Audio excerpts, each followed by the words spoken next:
Ini juga aneh juga ini, siapa yang berbuat, siapa yang disomasi kan juga, ya kan? Ini kadang-kadang kita juga keliru melakukan upaya-upaya hukum kan gitu. Saya juga berpikir Pak Jokowi salah apa dia mereka disomasi oleh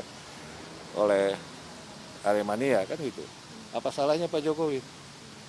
Gitu. Jadi harus berpikir realistis lah sesuai dengan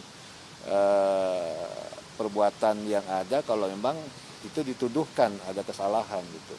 Somasi itu kan dalam konteks ada perbuatan atau ada sebuah yang tidak diinginkan kan, yang berbuat gitu. Nah Pak Boy apakah berbuat dalam kejadian itu?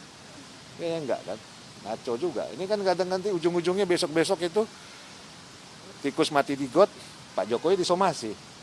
Repot juga itu. Ada orang yang melihat tikus mati di got atau ada yang orang melihat misalnya tikus ditabrak sama sepeda motor, Pak Jokowi disomasi. Apa korelasi relevansinya secara subjek hukum, secara objek hukumnya kan? Ngawur aja itu.